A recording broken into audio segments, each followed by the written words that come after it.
ठाणे महानगरपालिकेतील कंत्राटी कामगारांच्या प्रश्नांसाठी श्रमिक जनता संघातर्फे न्यायदिंडी। अत्यावश्यक सेवेतील नियमित स्वरूपाच्या 12 सतत चालणारी कामे करणाऱ्या कंत्राटी कामगारांना कायम कामगाराप्रमाणे वेतन, भत्ते व सोयी सुविधा लागू करा। ठाणे महापालिका शाळेतील सफाई कामगार व अन्य खात्यातील कार्यरत कर्मचारी यांना वयोमानानुसार कमी करण्यात आलेले किंवा मरण पावलेल्या कामगारांना ग्रॅज्युएटीची रक्कम तात्काळ अदा करण्यात यावी। शिक्षण विभागातील कंत्राटी सफाई कामगारांना सार्वजनिक सुट्टीच्या काळात उन्हाळी आणि दिवाळीच्या सुट्टीत काम द्या।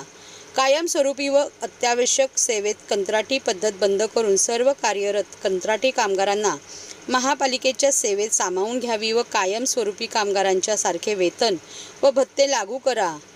या व अशा इतर मागण्यांसाठी श्रमिक जनता संघातर्फे आज चिंतामणी चौक तळावपाळी येथून न्यायदिंडी काढण्यात आली। ती ठाणे महानगरपालिकेच्या मुख्यालयाजवळ येऊन थांबली व यावेळी उपाध्यक्ष डॉक्टर संजय, महासचिव जगदीश खैरालिया, सचिव सुनील कंद, संघटक सुनील दिवेकर व मोठ्या प्रमाणात कंत्राटी कामगार उपस्थित होते। महानगरपालिकेमध्ये गेले 15-20 वर्ष रस्ते सफाई, शिक्षण विभागाच्या शाळे सफाई, ड्रेनेज विभागातले ड्रेनेजमध्ये जे टाक्यांमध्ये उतरून ज्यांनी काम केलं असे कामगार आणि पाणी पुरवठा विभागामध्ये नागरिकांना पाणी पुरवठा करणारे वॉलमॅन, ज्यांना स्लूसमॅन पण म्हणतात, हे 15 ते 20 वर्षे सतत काम करत आहे।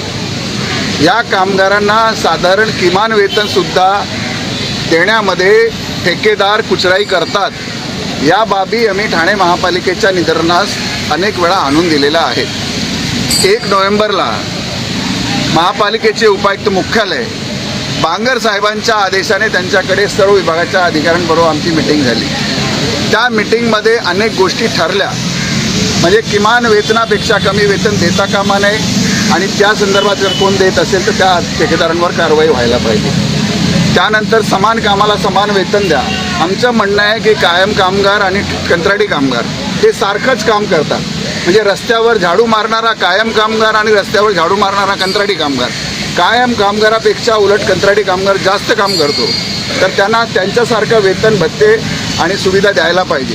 आता पाऊस सुरू आहे, अनेक विभागामध्ये कामगारांना रेनकोट अजून दिलेले नाही आहे। किमान वेतन देताना आत्ता ड्रेनेज विभागामधले 2 ठेकेदारांनी कामगारांना आज तारीख 18 आहे, अजूनपर्यंत पगार दिलेला नाही।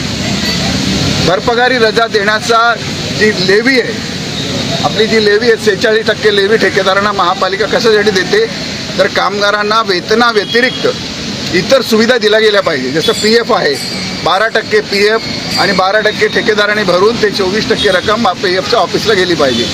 ESIची जी सुविधा त्या ठेकेदाराने नियमित पैसे भरून कामगारांना मिळाली पाहिजे।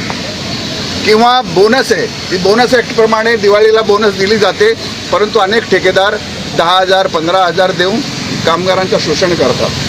तसंच पगारामध्ये आजचा किमान वेतन कंत्राटी कामगारांचा जर स्किल्डच्या म्हटलं तर 14,000 बेसिक आहे आणि 8,365 रुपये हा DA आहे। त्याच्यावर 5% घरभाडा असतो, असा म्हणून जवळजवळ 23,000च्या आसपास तो पगार जातो। परंतु अनेक ठेकेदार 16,000 17,000 15,000 रुपये देऊन कामगारांचं शोषण करतात। कंत्राटी कामगारांना सुद्धा 11,500 रुपये बेसिक आहे आणि 8,365 रुपये DA आहे। त्याच्यामध्ये 5% घरभाडा त्याच्यावर असला की 17,000च्या वरती 17,500 18,000 पगार त्यांच्या हातात पडायला पाहिजे। 14,000 15,000 रुपये देऊन ते मोकळे होतात। ते बाकीचे पैसे जातात कुठे? भरपगारी रजेसाठी 6% रक्कम लेवीमध्ये दिली जाते। दर वर्षाला 21 दिवसांची भरपगारी रजा कामगाराला द्यायला पाहिजे। ठेकेदार खाडा केला की पगार कट करतो आणि त्यांना भरपगारी रजा देत नाही, तर आमची मागणी आहे की त्यांना भरपगारी रजा मिळाली पाहिजे। ग्रॅज्युएट झाल्यानंतर पुढचं पाऊल का असणार? पुढचा पाऊल आता आज आम्ही आयुक्तांना भेटणार आहोत। आयुक्तांना 4 वाजता भेटायची आम्हाला वेळ मिळालेली आहे, त्यामुळे आम्ही दिंडी का काढली की आम्ही आता नम्रतेपणे आयुक्तांना साकडे घालणार आहोत की सौरभ साहेब, आता पहिल्यांदा सौरभराव साहेब आलेले आहेत, बांगर साहेबांनी आम्हाला आश्वासने दिली होती, त्यांनी मीटिंग घेतली होती।